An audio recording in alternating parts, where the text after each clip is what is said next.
Hello students, chapter चल रहा है बायोटेक्नोलॉजी एंड इट्स एप्लीकेशंस। और प्रीवियस लेक्चर में हमने कंप्लीट किया था applications of biotechnology in medicine. Chapter start किया था applications of biotechnology in agriculture में, जिसमें दो टॉपिक्स हमने किए थे, बीटी कॉटन के बारे में और एंटीसेंस आरएनए टेक्नोलॉजी के बारे में। बीटी कॉटन का प्रोडक्शन बेसिलस thuringiensis बैक्टीरिया में से बीटी जीन यूज करके और ट्रांसफर किया था कॉटन के अंदर। और दूसरा था एंटीसेंस आरएनए टेक्नोलॉजी, एक निमेटोड था मिलियोडिगाइन इनकॉग्निसिया, जो कि टोबैको की रूट्स को अटैक करता था, टॉक्सिक प्रोटीन बनाकर उस प्लांट को अटैक करता था। तो हमने उस टॉक्सिक प्रोटीन के प्रोडक्शन को ही उस निमेटोड के अंदर इनहिबिट कर दिया था, जिससे कि वो प्लांट इन्फेक्ट होने से बच गया था। ठीक है। Applications of biotechnology in medicine में हमने पढ़े हैं तीन मेन चीज़ें। First, genetically engineered insulin. Second, molecular diagnosis, जिसमें तीन टेक्निक पढ़ी थी, पीसीआर, आरडीएनए टेक्नोलॉजी और एलिजा टेस्ट। ठीक है। और थर्ड हमने पढ़ा था स्टेम सेल थेरेपी पढ़ा था और जीन थेरेपी पढ़ा था। ये पढ़ने के बाद अब हम ट्रांसजेनिक एनिमल्स के बारे में पढ़ेंगे। ट्रांसजेनिक एनिमल्स की पहले आप डेफिनेशन समझ लीजिए। The animals which contain an alien DNA और नॉन सेल्फ जीन, मतलब ऐसे एनिमल जिसके अंदर हमने बाहर से कोई जीन डाल दी है उनके जेनेटिक मटेरियल में, ऐसे एनिमल्स को बोलते हैं ट्रांसजेनिक एनिमल्स। ट्रांस मतलब दूसरे का, जेनिक मतलब जीन। ट्रांसफर करने के बाद उसका मेन जेनेटिक मटेरियल है वो चेंज हो जाता है, वो एक ट्रांसजेनिक एनिमल बन जाता है। तो ह्यूमंस ने अपने यूज के लिए बहुत सारे एनिमल्स को ट्रांसजेनिक एनिमल बनाया है, जिससे कि उनसे कुछ यूजफुल प्रोडक्ट्स ऑब्टेन कर सके या फिर रिसर्च और डेवलपमेंट में उनको यूज किया जा सके। काऊ है, डियर है, मंकी है, पिग्स है, माइस है, सभी को ट्रांसजेनिक बनाया गया है। और सबसे ज़्यादा माइस को बनाया गया है ट्रांसजेनिक इन विट्रो लेबोरेटरी में रिसर्च और डेवलपमेंट के लिए। ठीक है। तो ट्रांसजेनिक एनिमल्स तो वो हो गए जिनमें हम अपना जीन ट्रांसफर करते हैं, कोई बाहर से जीन लाकर। इनकी एप्लीकेशंस हम डिटेल में पढ़ेंगे। पहली एप्लीकेशन है study of normal physiology and development. इसका मतलब ये है कि ट्रांसजेनिक एनिमल्स का यूज इसलिए किया जाता है ताकि हम ह्यूमंस से रिलेटेड फिजियोलॉजी को उन एनिमल्स में स्टडी कर सके, और फिजियोलॉजी में कौन सा जीन कौन सी प्रोटीन का फॉर्मेशन कर रहा है और वो प्रोटीन बॉडी में जाकर कहाँ पर एक्ट कर रही है, उसको हम स्टडी कर पाएँ। इसलिए ट्रांसजेनिक एनिमल को यूज किया जाता है। ठीक है। क्यों? क्योंकि ह्यूमंस एक एक्सपेरिमेंटल मटेरियल नहीं है। कोई और मैमल्स को स्टडी करके हम ह्यूमंस के बारे में आइडिया लगाते हैं कि ह्यूमन की फिजियोलॉजी एक्स टाइप का कोई जीन है, उससे इस तरह से फिजियोलॉजी चेंज हो जाती है। ठीक है। तो फिजियोलॉजी को हमें स्टडी करने के लिए ट्रांसजेनिक एनिमल्स यूज करने पड़ते हैं। उसके बाद है study of disease. Study of disease का मतलब कि बहुत सारी ऐसी डिजीजेज जो ह्यूमंस में और बहुत सारे मैमल्स में होती हैं, जो जेनेटिक डिफेक्ट के कारण होती हैं, और उन जेनेटिक डिफेक्ट के कारण होने वाले डिजीजेस का कोज पता करने के लिए बहुत सारे डिजीज हैं। कैंसर भी है, अल्जाइमर्स भी है, सिस्टिक फाइब्रोसिस भी है। इन सभी डिजीजेज में क्या होता है, जेनेटिक डिफेक्ट आता है। तो उस जेनेटिक डिफेक्ट को इन विट्रो लिविंग ऑर्गेनिज्म में हम स्टडी करेंगे लेबोरेटरी के अंदर। तो लेबोरेटरी में स्टडी मटेरियल क्या अवेलेबल होता है, ट्रांसजेनिक एनिमल्स। ठीक है। तो स्टडी ऑफ डिजीजेज के लिए बायोलॉजिकल प्रोडक्ट। बायोलॉजिकल प्रोडक्ट जैसे हम बायोटेक्नोलॉजी में इंसुलिन ऑब्टेन करते हैं, उसी तरह एनिमल्स को भी जीन ट्रांसफर करके कुछ यूजफुल प्रोडक्ट्स ऑब्टेन करने में यूज किया जा सकता है। इनको बोलते हैं बायोलॉजिकल प्रोडक्ट्स। बायोलॉजिकल प्रोडक्ट्स में सबसे मेन जो एग्जांपल है वो एक ट्रांसजेनिक काऊ का है। ट्रांसजेनिक काऊ मतलब ऐसी काऊ जिसमें बाहर से कोई फॉरेन जीन हमने उसके जेनेटिक मटेरियल में ट्रांसफर कर दिया हो, ऐसी काऊ को हम बोलेंगे ट्रांसजेनिक काऊ। और उस काऊ को नेम दिया गया है रोजी काऊ।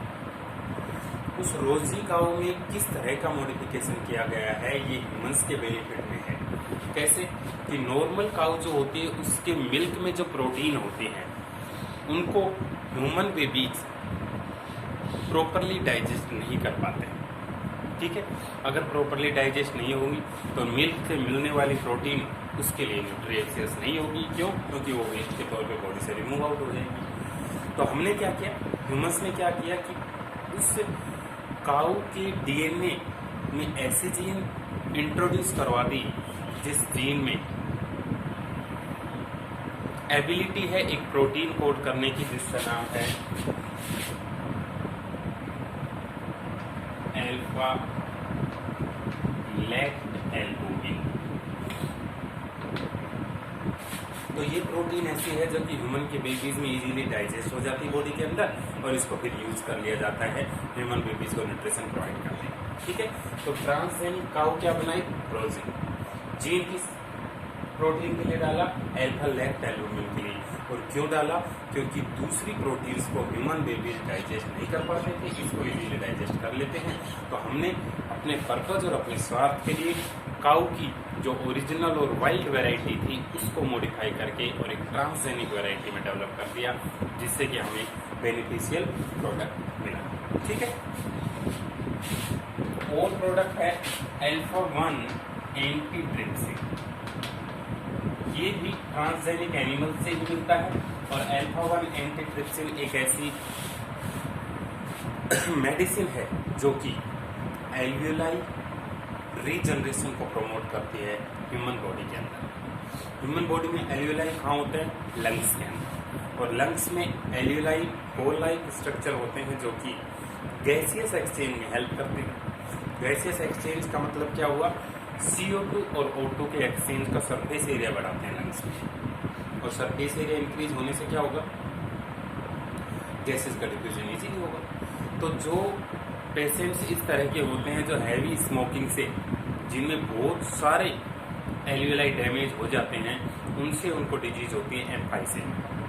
और एम्फाइसेमा डिजीज के ट्रीटमेंट के लिए जो मेडिसिन यूज की जाती है वो है अल्फा-1 एंटीट्रिप्सिन। और इस अल्फा-1 एंटीट्रिप्सिन को बनाया जाता है ट्रांसजेनिक एनिमल से एज ए बायोलॉजिकल प्रोडक्ट। ठीक है।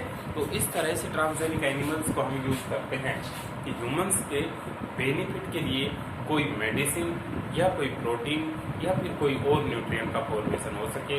क्यों? क्योंकि बायोटेक्नोलॉजी का मतलब ही यही है कि लिविंग ऑर्गेनिज्म को यूज करना या उसके प्रोसेसेस को यूज करना या उसके प्रोडक्ट्स को यूज करना, जिससे कि ह्यूमन बेनिफिट का कोई प्रोडक्ट बन पाए।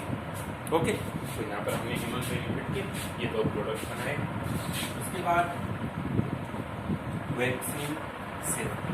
वैक्सीन सेफ्टी का मतलब ये है कि बड़ी बड़ी लेबोरेटरीज के अंदर जहाँ पर रिसर्च वर्क चल रहा है और ह्यूमन डिजीजेज के ट्रीटमेंट के लिए वैक्सीन्स डेवलप किए जा रहे हैं, उन वैक्सीन्स के डेवलपमेंट के लिए जरूरी है कि उनकी टेस्टिंग की जाए पहले कुछ और मैमल्स पर और फिर उनका अप्लाई किया जाए ह्यूमंस जैसे मैमल्स पर। ठीक है।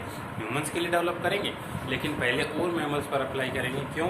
क्योंकि अगर उसका टॉक्सिक इफेक्ट हुआ, साइड इफेक्ट हुआ, तो वो उस मैमल पे ही हमें दिखाई दे जाएगा, ह्यूमन की डेथ नहीं होगी किसी की। इसलिए उस मैमल पर टेस्ट करने के लिए ट्रांसजेनिक ऑर्गेनिजम्स को यूज किया जाता है, ताकि अगर उस पर सक्सेसफुल टेस्ट हो जाएगा तो उसको एज ए वैक्सीन और ह्यूमंस रिलीज कर दिया जाएगा।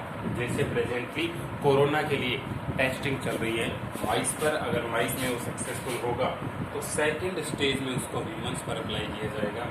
अगर वहाँ भी सक्सेसफुल हुआ तो एक वैक्सीन के तौर पर डेवलप किया जाएगा। इसका मतलब ट्रांसजेनिक एनिमल्स का use research and development laboratories में वैक्सीन्स की सेफ्टी को टेस्ट करने के लिए यूज किया जाता है कि कितना सेफ है ये वैक्सीन और कितना इफेक्टिव है ये वैक्सीन इस पर्टिकुलर डिजीज के ट्रीटमेंट के लिए। समझे आप? अगली एप्लीकेशन है केमिकल सेफ्टी टेस्टिंग। जिस तरह से मैंने आपको बताया वैक्सीन सेफ्टी टेस्टिंग में वैक्सीन को टेस्ट करते हैं, उसी तरह केमिकल सेफ्टी टेस्टिंग में ड्रग्स जो डेवलप की जाती हैं, फार्मा कंपनीज सभी में रिसर्च और डेवलपमेंट लेबोरेटरीज होती हैं, वहाँ पर केमिकल सेफ्टी टेस्टिंग यानी कि जो ड्रग यूज बनाई की गई है उसको पहले ट्रांसजेनिक एनिमल्स पर यूज करना। अगर वहाँ पर उसका टेस्टिंग पॉजिटिव है, गुड रेस्पॉन्स है, इफेक्टिव है, तभी वो ड्रग मार्केट में ह्यूमंस के लिए अवेलेबल करना चाहते हैं। तो 5 एप्लीकेशन समझाइए मैंने आपको ट्रांसजेनिक एनिमल्स। ठीक है, समझे आप? उसके बाद है एथिकल इश्यूज। अगली है इथिक्स और एथिकल इश्यूज का मतलब क्या होता है। ह्यूमंस इस अर्थ पर सबसे ज्यादा इवोल्व और डेवलप्ड मैमल्स हैं जो कि अपने बेनिफिट के लिए अर्थ की नेचुरल रिसोर्सेज का ना सिर्फ यूज कर रहे हैं बल्कि एक्सप्लॉइट कर रहे हैं। और नेचुरल रिसोर्सेज को एक्सप्लॉइट करने के साथ साथ हमारे साथ और भी बहुत टाइप के लिविंग ऑर्गेनिजम्स जो इस अर्थ पर रह रही हैं उनके लिए यहाँ पर कंडीशंस अनसूटेबल होती जा रही है धीरे धीरे। और उसी सीरीज में बायोटेक्नोलॉजी एक नई ब्रांच के तौर पे डेवलप हुई है जिसमें हम लिविंग ऑर्गेनिजम्स के डीएनए यानी कि जेनेटिक मटेरियल को ही चेंज करने लग गए हैं। अगर इसी तरह से ह्यूमंस की ग्रीड बढ़ती रही, लालच बढ़ता रहा, तो ह्यूमंस आज लेप्टालोमिन और अल्फा 1 एंटीट्रिप्सिन का प्रोडक्शन किसी एनिमल का डीएनए या जीन बदल कर रहे हैं। कल को कोई और प्रोडक्ट की रिक्वायरमेंट हो जाएगी तो उसमें उसका जीन बदल देंगे। परसों किसी और प्रोडक्ट की रिक्वायरमेंट हो जाएगी, किसी और मेडिसिन की जरूरत पड़ जाएगी, किसी और प्रोटीन की जरूरत पड़ जाएगी तो और भी जीन को मॉडिफाई कर देंगे। तो इसकी रेंज क्या है कि हम कितना जीन किसी ऑर्गेनिज्म का मॉडिफाई करें, या फिर इस तरह से कहें कि किसी ऑर्गेनिज्म को इस तरह से मॉडिफाई ना कर दें कि वो ऑर्गेनिज्म इकोसिस्टम में फूड चेन में किसी और ऑर्गेनिज्म को भी अफेक्ट करे या पॉइजनस इफेक्ट से कर दे वो। ठीक है, हम अपने पर्पस के लिए किसी भी ऑर्गेनिज्म के जीन या डीएनए को चेंज करके कोई प्रोटीन बना रहे हैं, हमारे लिए वो यूजफुल हो सकती है, लेकिन हो सकता है फूड चेन में और इकोसिस्टम में किसी और ऑर्गेनिज्म के लिए वो हार्मफुल हो जाए। तो इसको कौन चेक करेगा? इसको चेक करने की जरूरत है कि कितना परसेंट और किस कंटेंट में किसी ऑर्गेनिज्म के डीएनए या जीन को चेंज किया जा सकता है, और इस रेंज से ज़्यादा अगर चेंज करेंगे तो वो ऑर्गेनिज्म, वो जेनेटिकली मॉडिफाइड ऑर्गेनिज्म किसी और लिविंग ऑर्गेनिज्म जो कि इकोसिस्टम में प्रेजेंट है उसके लिए हार्मफुल इफेक्ट ना हो जाए। ठीक है, उसके लिए जरूरी ये है कि इथिकल इश्यूज सेट किए जाएं कि क्यों किसी ऑर्गेनिज्म को इतना ज़्यादा मॉडिफाई करें कि वो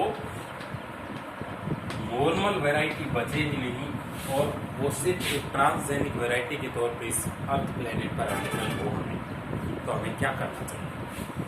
एक ऑर्गेनाइजेशन बनाया गया है इथिकल इश्यूज के तहत कि ऐसे कुछ स्टैंडर्ड सेट करने हैं कि इस लेवल तक ऑर्गेनिज्म को मॉडिफाई किया जा सकता है, इस लेवल तक डीएनए या जीन उसमें इंसर्ट करवाया जा सकता है और उसके बाद नहीं।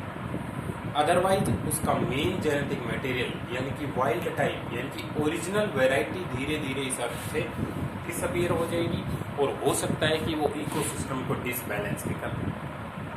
ठीक है, तो उसको चेक करने के लिए कि कितना परसेंट डीएनए या जीन मॉडिफाई किया जा सकता है, एक ऑर्गेनाइजेशन है जेनेटिक इंजीनियरिंग अप्रूवल कमेटी। ठीक है, जेनेटिक इंजीनियरिंग अप्रूवल कमेटी बनाई गई है जो किसी भी ऑर्गेनिज्म के जीन को मॉडिफाई करना या फिर बायोटेक्नोलॉजिकल एक्सपेरिमेंट उस पर करना या उसको ट्रांसजेनिक एनिमल या ट्रांसजेनिक प्लांट बनाना, इन सबको रेगुलेट करेगा, इन सबको ध्यान रखेगा कि कौन साइंटिस्ट कितना जीन मॉडिफाई कर रहा है, वो पहले आकर यहाँ पर चेक करवाएगा। अगर वो इकोसिस्टम के लिए ठीक रहा, हार्मफुल इफेक्ट नहीं रहा, तब तो उसको अलाउ किया जाएगा एज ए वैरायटी रिलीज करने के लिए, अदरवाइज उसको अलाउ नहीं किया जाएगा। तो कंट्रोल मेजर्स के लिए है जेनेटिक इंजीनियरिंग अप्रूवल कमेटी। और वैसे भी इथिकल इश्यूज का मतलब ये है कि ह्यूमंस जो सेल्फ कॉन्शियस एनिमल्स हैं उनको ये जरूर सोचना चाहिए अपने स्वार्थ को सिद्ध करने से पहले कि जिस ऑर्गेनिज्म से हम ये यूजफुल प्रोडक्ट ऑब्टेन करने वाले हैं क्या उस ऑर्गेनिज्म के लिए ठीक रहेगा,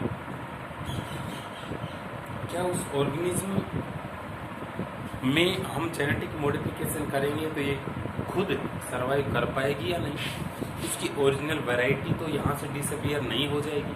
ये सारी चीज़ें ध्यान में रखते हुए हमें नेचर के जो लिविंग ऑर्गेनिजम्स हैं उनको इस मैनर में यूज़ करना चाहिए कि हमारा यूजफुल प्रोडक्ट भी हमें मिल जाए और उस पर्टिकुलर ऑर्गेनिज्म को भी ऐसा कोई हार्मफुल इफेक्ट ना हो कि कल को उसकी स्पीसीज ही इस हद से गायब हो जाए, या फिर उस ऑर्गेनिज्म में ऐसे टॉक्सिक प्रोडक्ट बनने लग जाएं जो और ऑर्गेनिजम्स फूड के लिए उस पर डिपेंड है, उन पर हार्मफुल इफेक्ट। तो इथिकल इश्यूज इस सबको कंट्रोल करता है और जेनेटिक इंजीनियरिंग अप्रूवल कमेटी उसको अप्रूव करती है कि हाँ ये तो ठीक है, इतना % DNA या जीन मॉडिफाई किया जा सकता है, लेकिन ये गलत है, इतना ज़्यादा करेंगे तो इसकी ओरिजिनल वैरायटी इस हद से डिसअपियर हो सकती है, या फिर ये इकोसिस्टम को डिसबैलेंस भी कर सकता है।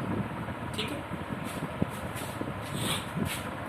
नेक्स्ट टॉपिक है bio patent and bio piracy. Patent word आपने सुना होगा पहले। पेटेंट का मतलब क्या होगा कि कोई भी प्रोडक्ट हो बायोटेक्नोलॉजी में, कोई भी प्रोडक्ट जो किसी और ह्यूमन बीइंग ने बनाया, मान लीजिए कोई बैक्टीरिया है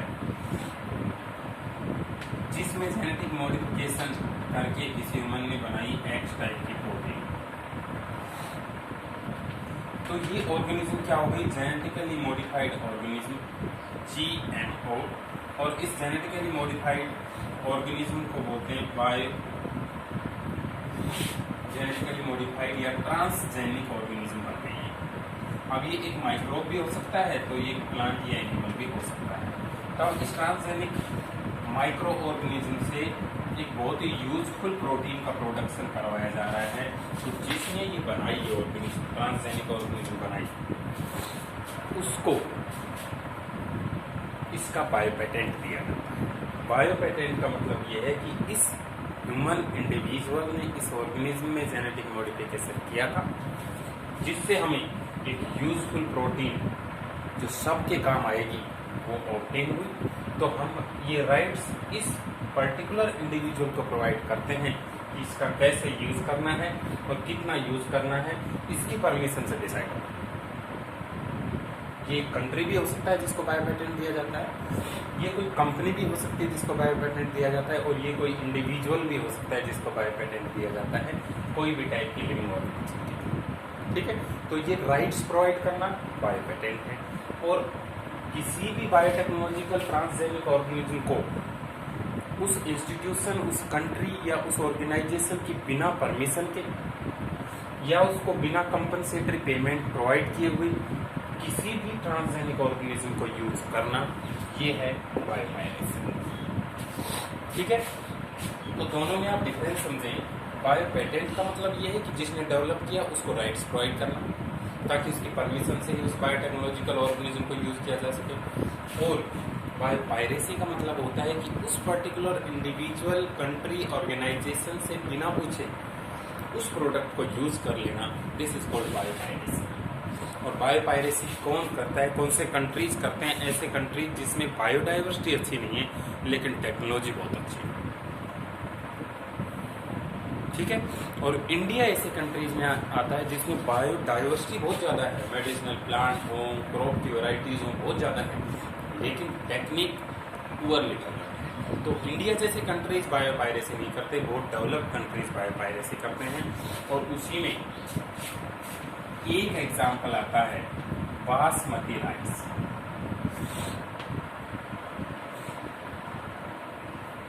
बासमती राइस एक राइस की अच्छी क्वालिटी है, मतलब अच्छी क्वालिटी का एक राइस होता है जिसमें न्यूट्रिशनल कंटेंट ज़्यादा होता है। इस राइस का bio patent by mistake US ने करवा लिया था, इसकी कुछ मेडिसिनल वैल्यू और न्यूट्रिशनल वैल्यू ऑब्टेन करके। है ये इंडिया की नेटिव वैरायटी जो बहुत हजारों सालों से इंडिया में है, और इसकी भी 27 अलग अलग वैरायटीज हैं बासमती राइस की भी। तो प्लांट्स की अलग अलग वैरायटी जो इंडिया में बायोडाइवर्सिटी रिच रीजन है इंडिया, यहाँ पर अवेलेबल है, इनसे हम यूज़ करते आ रहे हैं, इनको हम एज ए प्रोडक्ट यूज़ करते आ रहे हैं हजारों सालों से। लेकिन यूएस ने इसकी कुछ न्यूट्रिशनल क्वालिटीज बताकर इसका बायो पेटेंट मिस्टेकनली करवा लिया था। बाद में इंडिया ने उसको क्लेम किया और बाद में ये पेटेंट इंडिया को मिला। ऐसे बहुत सारे और भी एग्जाम्पल हैं। टर्मरिक जो कि एक मेडिसिनल प्लांट है, मेडिसिन है, हल्दी जो कि वोंड हीलिंग में पहले यूज की जाती थी। तो टर्मरिक जैसे प्रोडक्ट्स को भी कुछ डेवलप्ड कंट्रीज ने उनकी मेडिसिनल वैल्यूज़ को डिस्कवर करके बायो पेटेंट करवाने की कोशिश की थी, जो बाद में इंडिया को बायो पेटेंट मिला। तो बायो पेटेंट और पायरेसी का मतलब आप समझ जाए, पेटेंट मतलब उस इंडिविजुअल को राइट्स देना, और पायरेसी मतलब उस इंडिविजुअल या फिर कंट्री या फिर ऑर्गेनाइजेशन से बिना परमिशन के उस प्रोडक्ट को यूज कर लेना। ठीक है, तो ये सब चीजें भी चलती रहती हैं। तो ये transgenic animal ethical issues, bio patent और बायो पायरेसी कंप्लीट होता है। तो ये चैप्टर भी कंप्लीट हुआ और ये यूनिट बायोटेक्नोलॉजी भी कंप्लीट हुई, जिसमें 2 चैप्टर्स हमने पढ़े।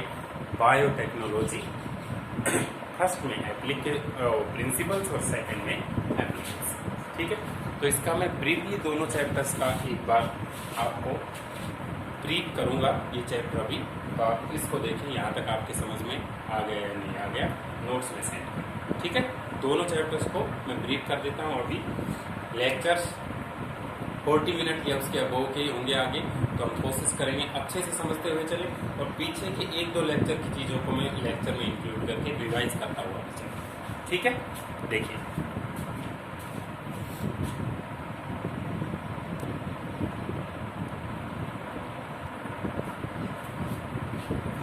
तो दोनों ही चैप्टर्स के सभी लेक्चर जो मैंने प्रिपेयर किए हैं, उनको एक बार ब्रीफ में दोनों चैप्टर्स में समझा देता हूँ। तो जो स्टूडेंट्स थोड़ा कम समझ पाए थे वो एक बार ध्यान से सुने, कहाँ क्या क्या टॉपिक्स हमने पढ़े हैं। ठीक है, मैं ब्रीफ करूँगा अगले 20 मिनट में। चैप्टर है बायोटेक्नोलॉजी। तो हम स्टार्ट करते हैं डेफिनेशन ऑफ बायोटेक्नोलॉजी से। बायोटेक्नोलॉजी, बायो मतलब लिविंग और टेक्नोलॉजी मतलब उसमें कोई टेक्निक अप्लाई करना।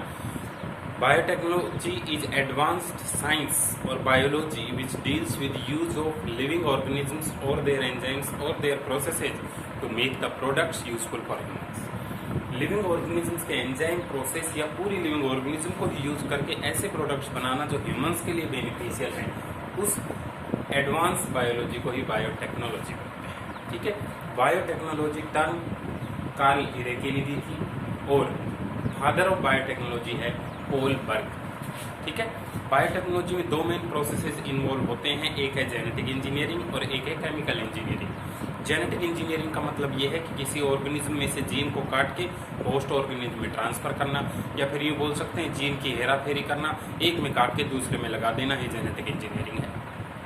और दूसरा केमिकल इंजीनियरिंग, जिस कॉम्पिटेंट होस्ट में वो जीन हमने इंसर्ट की है, उस होस्ट को स्टेराइल कंटामिनेशन फ्री एनवायरनमेंट में ग्रो करना, ताकि हमें सिर्फ वही प्रोडक्ट मिले जो हमने डिजायर्ड जीन डाली है, कोई भी कंटामिनेशन उसके अंदर नहीं आए। तो 2 main crucial steps, genetic engineering और केमिकल इंजीनियरिंग। ठीक है, तो बायोटेक्नोलॉजी स्टार्ट कहाँ से हुई? अगर हम याद करें कि लिविंग ऑर्गेनिज्म को यूज करके कोई प्रोडक्ट कब बनाया गया, तो हम एग्जांपल ले सकते हैं कर्ड का प्रोडक्शन जो हजारों सालों से हो रहा है। मिल्क से कर्ड बनाना लैक्टोबैसिलस ऑर्गेनिज्म को यूज करके हुआ, तो ये एक बायोटेक्नोलॉजी का एग्जांपल है। डब से ब्रेड बनाना ये यीस्ट को यूज करके हुआ, तो ये बायोटेक्नोलॉजी का एग्जांपल है। शुगर या कार्बोहाइड्रेट से अल्कोहल बनाना ये भी यीस्ट को यूज करके हुआ, तो ये एक बायोटेक्नोलॉजी है। इन विट्रो फर्टिलाइजेशन में एम्ब्रियो का डेवलपमेंट टेस्ट ट्यूब में करना, इन विट्रो कंडीशंस डेवलप करके, तो ये एक बायोटेक्नोलॉजी का एग्जांपल होगा। तो ये सारी ही टेक्निक जिनमें लिविंग ऑर्गेनिज्म या एंजाइम या उसका प्रोसेस यूज किया गया है, उसको बायोटेक्नोलॉजी बोलते हैं। साइंटिफिक डेफिनेशन बायोटेक्नोलॉजी की यूरोपियन फेडरेशन ऑफ बायोटेक्नोलॉजी ने दी है, EFB उसका शॉर्ट फॉर्म है। ठीक है, तो बायोटेक्नोलॉजी में स्टार्ट करने से पहले हमें समझना होगा प्लाज्मिड क्या होता है। प्लाज्मिड कुछ प्रोकैरियोटिक ऑर्गेनिज्म में प्रेजेंट एक extra chromosomal circular double stranded DNA होता है।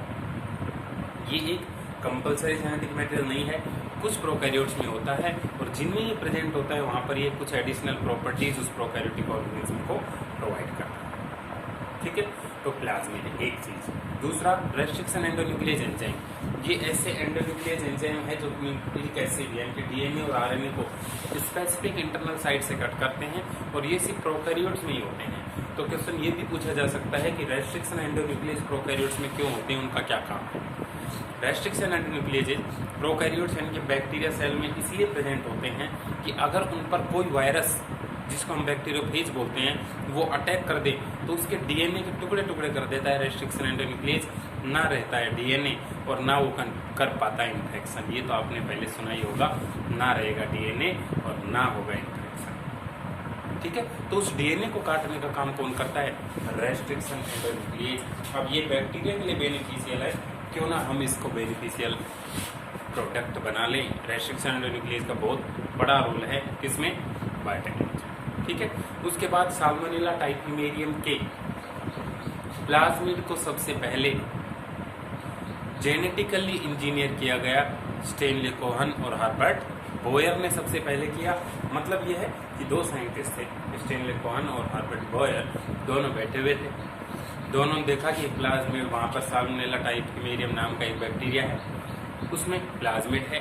उसके प्लाज्मिड को निकाल के उसमें काट छांट कर दी और नया जीन डाल दिया। तो सबसे पहले ट्रांसजेनिक प्लाज्मिड उन्होंने बना दिया, उनका नाम है स्टेनले कोहन और हर्बर्ट बोयर। वहाँ से शुरुआत हो गई थी कि ऐसा किया तो जा सकता है कि किसी के प्लाज्मिड में कोई और जीन डाल दिया जाए, एक आइडिया मिल गया।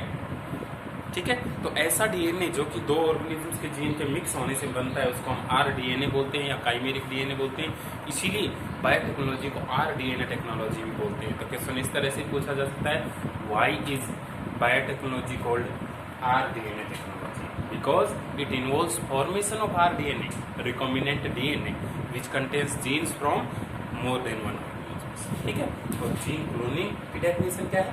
The process of making multiple copies of a gene is called gene cloning. ठीक है, ये तो इंट्रोडक्शन। उसके बाद है tools of biotechnology. Tools of biotechnology का मतलब ये है कि किसी को बायोटेक्नोलॉजिकल एक्सपेरिमेंट करने के लिए क्या क्या चीज़ें चाहिए, किस किस चीज़ की रिक्वायरमेंट है, वो है टूल्स। और 4 हैं, सभी रिवाइज करें, याद भी करें। रेस्ट्रिक्शन एंडोन्यूक्लियेज एंजाइम, जिनको हम मोलिकुलर सीजर्स या मोलिकुलर नाइफ बोलते हैं, क्योंकि ये मोलिकुलर लेवल पर डीएनए को कट करता है। Second, DNA ligase and polymerase. DNA ligase को मोलिकुलर ग्लू भी बोलते हैं, क्योंकि डीएनए लाइगेज 2 डीएनए के फ्रेगमेंट्स को चिपकाता है और एक आरडीएनए का फॉर्मेशन करता है। तीसरा टूल है कॉम्पिटेंट होस्ट। ऐसी ऑर्गेनिज्म जो कि फॉरेन डीएनए, आरडीएनए को रिसीव कर सकती है, अंदर ले सकती है, ऐसे होस्ट को कॉम्पिटेंट होस्ट है बोलते हैं। और वो कॉम्पिटेंट होस्ट हम बनाते हैं अलग अलग टेक्निक से, जो मैं बताऊंगा आपको। और फोर्थ होता है क्लोनिंग वेक्टर। ऐसा सर्कुलर डीएनए जिसको व्हीकल डीएनए भी बोलते हैं, जिस व्हीकल पर हमारी डिजायर्ड जीन बैठ के जाती है। कहाँ जाती है? जहाँ से हमने बिठाया वहाँ से सीधा होस्ट ऑर्गेनिज्म, और उसका व्हीकल कौन है? Cloning vector. और हमने व्हीकल के तौर पे, क्लोनिंग वेक्टर के तौर पे हमने यूज किया है प्लाज्मिड, जो एक सर्कुलर डीएनए। ठीक है, तो 4 क्लोनिंग वेक्टर हैं। उसके बाद 4 टूल्स हैं, एक एक स्टडी करें। रेस्ट्रिक्शन एंडोन्यूक्लियेज एंजाइम, उनकी नोमेनक्लेचर, कुछ एग्जांपल्स हमने स्टडी किए। क्लोनिंग वेक्टर्स, उनकी प्रॉपर्टीज बहुत इंपॉर्टेंट था। और PBR 322 क्लोनिंग वेक्टर का डायग्राम के साथ एक्सप्लेनेशन। ठीक है, उन क्लोनिंग वेक्टर में ही सेलेक्टेबल मार्कर नाम की जीन होती हैं, जो कि ट्रांसफॉर्मेंट्स और नॉन ट्रांसफॉर्मेंट्स को सेलेक्ट करने में हेल्प भी करती हैं। ट्रांसफॉर्मेंट्स और नॉन ट्रांसफॉर्मेंट्स वो होंगे जिसमें हमारे डिजायर्ड जीन और आरडीएनए ट्रांसफर हो गया, वो तो ट्रांसफॉर्मेंट होंगे, और नहीं होगा वो नॉन ट्रांसफॉर्मेंट्स। तो ट्रांसफॉर्मेंट्स और नॉन ट्रांसफॉर्मेंट्स को सेलेक्ट करने के लिए 2 मेथड्स थे। कौन कौन से मेथड्स थे? एक तो रिपोर्टर एंजाइम बेस्ड और एक सेलेक्टेबल मार्कर बेस्ड। ठीक है, रिपोर्टर एंजाइम और सेलेक्टेबल मार्कर बेस्ड। उसके बाद क्लोनिंग वेक्टर के बाद कॉम्पिटेंट होस्ट। क्या होते हैं कॉम्पिटेंट होस्ट? जो कि फॉरेन डीएनए को ले सकें। कॉम्पिटेंट कैसे बनाएं किसी होस्ट को? टेम्परेचर ट्रीटमेंट 42 डिग्री सेल्सियस से 0 डिग्री सेल्सियस पे, फिर 42 डिग्री सेल्सियस पे, जिससे कि उसकी सेल एनवेलप यानी कि सेल वॉल और सेल मेम्ब्रेन के अंदर टेम्परेरी पोर्स क्रिएट हो जाते हैं। उन पोर्स के थ्रू हमारा आरडीएनए अंदर जा सकता है। चला ही जाएगा ये जरूरी नहीं, जा सकता है, क्योंकि जब भी हम ट्रांसफॉर्मेंट्स तैयार करते हैं तो फ्रीक्वेंसी फिर 2 से 4% ही आती है। 100 में से 2 से 4 सेल्स में ही वो हमारा आरडीएनए जाएगा। फिर हम सेलेक्ट करके उन्हीं सेल को लार्ज स्केल पे कल्चर कर लेते हैं, ताकि हमारे डीएनए की ज़्यादा से ज़्यादा कॉपीज बन जाए। ठीक है, और उसके बाद है डीएनए लाइगेज और पॉलीमरेज। डीएनए लाइगेज का काम चिपकाने का है, तो पॉलीमरेज का काम बहुत सारी कॉपीज बनाने का है। ठीक है, ये तो है टूल्स ऑफ बायोटेक्नोलॉजी। इसके बाद जेल इलेक्ट्रोफोरेसिस टेक्निक क्या थी, डीएनए के फ्रेगमेंट्स को उनके साइज के बेसिस पर सेपरेट करने की, जिसमें जेल प्लेट बनाई थी हमने और डीएनए फ्रेगमेंट्स को मूव करवाने के लिए पॉजिटिवली चार्ज इलेक्ट्रोड भी अपोजिट एंड पर लगाया था, जिससे डीएनए के फ्रेगमेंट उनके साइज के अकॉर्डिंग सेपरेट हो गए थे। ठीक है, अब ट्रांसफॉर्मेशन क्या है? Transformation is the process of transfer of rDNA into competent host organism, और कॉम्पिटेंट होस्ट ऑर्गेनिज्म में आरडीएनए का जाना ही ट्रांसफॉर्मेशन है। तो ये ट्रांसफॉर्मेशन कैसे करें, इसके अलग अलग मेथड्स मैंने आपको बताए थे। जीन गन या biolistic method, electroporation method, divalent cation use किए जाते हैं जो कि कॉम्पिटेंट होस्ट बनाने के लिए भी यूज होते थे, इलेक्ट्रोपोरेशन, माइक्रो इंजेक्शन। ठीक है, इनमें से बायोलिस्टिक या जीन गन मेथड प्लांट्स के लिए था, जिसमें टंगस्टन या गोल्ड पार्टिकल पे हम अपना आरडीएनए चिपका के बोम्बार्डमेंट करते थे, जिससे कि प्लांट सेल में जाके एंटर हो जाता था आरडीएनए, और फिर उससे बनने वाला प्रोडक्ट हम ऑब्टेन कर लेते हैं। ठीक है, इसी तरह एनिमल सेल्स को अगर पूछा जाए, एनिमल सेल्स को ट्रांसफॉर्म करने के लिए सबसे ज्यादा कौन सा मेथड यूज किया जाता है, तो आंसर आएगा रेट्रोवायरल वेक्टर्स, या फिर हम बोलते हैं रेट्रोवायरसेस। जो एनिमल सेल्स में इन्फेक्शन करने की एबिलिटी रखते हैं, तो हम उनमें अपना जीन डाल देते हैं, वो उसका इन्फेक्शन कर देते हैं। तो हम तो चाहते ही थे कि हमारा डिजायर जीन उस एनिमल सेल में चला जाए। ठीक है, ट्रांसफॉर्मेशन के मेथड, एग्रोबैक्टीरियम ट्यूमिफेसियंस की कहानी आप सुन लीजिए, बहुत इंपॉर्टेंट इसलिए है कि एग्रोबैक्टीरियम ट्यूमिफेसियंस सोइल में प्रेजेंट एक बैक्टीरिया है जो कि नेचुरली डाइकोट प्लांट के स्टेम्स को इन्फेक्ट करता आया है पहले से ही। जब बायोटेक्नोलॉजी के बारे में नहीं पता था ना, तब से वो खुद बायोटेक्नोलॉजी कर रहा है, मतलब जीन को ट्रांसफर कर रहा है, मतलब जेनेटिक इंजीनियरिंग कर रहा है वो पहले से। और वो क्यों करता है? एग्रोबैक्टीरियम ट्यूमिफेसियंस की सेल के अंदर एक ऐसा प्लाज्मिड होता है जिसका नाम है टीआई प्लाज्मिड। टीआई का मतलब ट्यूमर इंड्यूसिंग, और उस टीआई प्लाज्मिड जो सर्कुलर डीएनए है, उसमें एक जीन होता है जिसको बोलते हैं टीडीएनए। टीडीएनए का मतलब है ट्यूमेरोजेनिक डीएनए, जो ट्यूमर कर देगा उस प्लांट के उस टाइम में, ट्यूमर बना देगा, कैंसर कर देगा, क्राउन गोल्ड डिजीज कर देगा। ठीक है, तो उसमें पहले से ये चीज है टीआई प्लाज्मिड, और पहले से ये एबिलिटी है कि उस प्लाज्मिड को उस होस्ट प्लांट पर अटैक करके इंसर्ट करा सकता है। ये एबिलिटी हमारे किस काम, हमारी इस काम की है कि क्यों ना उसका प्लाज्मिड निकालकर उसका जो टीडीएनए उस प्लांट को डिजीज कर रहा था, उस टीडीएनए को बीच में से काट के हमारा जीन डाल दें उसके बीच में। तो टीडीएनए तो हो गया इनएक्टिवेट, इस प्रोसेस को बोलते हैं इंसर्शनल इनएक्टिवेशन, और उस टीडीएनए के बीच में हमारी जीन चली गई जिसका प्रोडक्ट हमें चाहिए। अब वो आरडीएनए जो बन गया हमारे जीन डालने से, उसको हम वापस से बैक्टीरिया को दे देंगे, बैक्टीरिया को इन्फेक्शन करने के लिए अलाउ कर देंगे, और इन्फेक्शन करने के बाद उस प्लांट की सेल से हम वो प्रोडक्ट ऑब्टेन कर लेंगे जो हमें चाहिए था। ठीक है, तो which micro organism is called smallest genetic engineer, nature's smallest genetic engineer? तो आंसर आएगा Agrobacterium tumefaciens bacteria.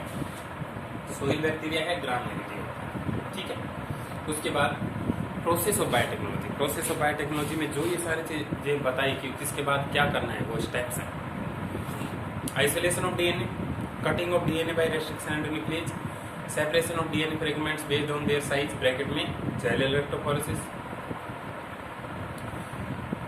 Obtaining desired gene from the gel plate bracket में लिखेंगे elution, making multiple copies of our desired gene bracket में लिख दें by PCR polymerase chain reaction, construction of rDNA मतलब rDNA का formation करना by using DNA ligase से उस प्लाज्मिड वेक्टर में अपनी जीन को चिपका देना, this is rDNA formation. Then transfer of rDNA into host organism, this is called transformation. उसके बाद the host organism will be grown on large scale in large culture vessels or bioreactors, and at last obtaining the foreign gene product in purified form by the steps of purification and isolation, this is called downstream processing।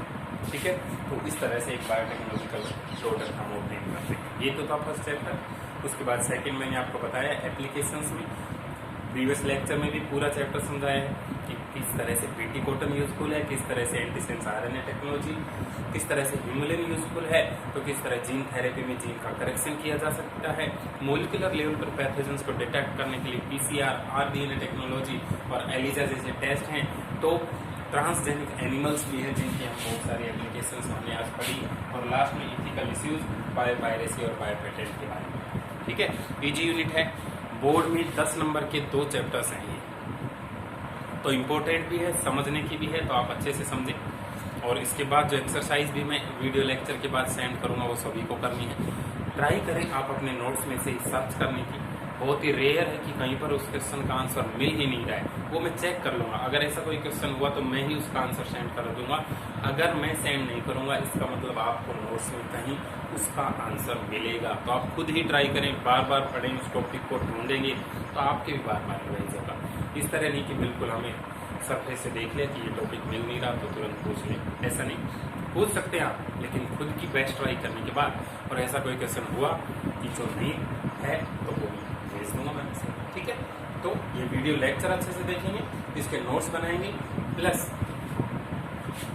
जो questions मैं send कर रहा हूँ वो question भी सारे करने हैं आपको सभी को कंपल्सरी। ठीक है, देखो एक एग्जांपल बताता हूँ मैं। इंडिया में आनंद मोहन चक्रवर्ती, इसको आप अपनी लैंग्वेज में लिख भी लेना, समझ लेना पहले। आनंद मोहन चक्रवर्ती एक इंडियन साइंटिस्ट थे जिन्होंने क्या किया था, स्यूडोमोनास पुटिडा बैक्टीरिया को जेनेटिकली मॉडिफाइड किया। कौन सा बैक्टीरिया? स्यूडोमोनास पुटिडा। इस स्यूडोमोनास पुटिडा में बहुत सारी वैरायटीज थी, बैक्टीरिया एक था लेकिन बहुत सारी वैरायटी थी जो कि हाइड्रोकार्बन्स को एज ए फूड यूज करती थी। अब हाइड्रोकार्बन में क्या क्या है? बेंजीन है, टोलुइन है, बहुत सारे हाइड्रोकार्बन है।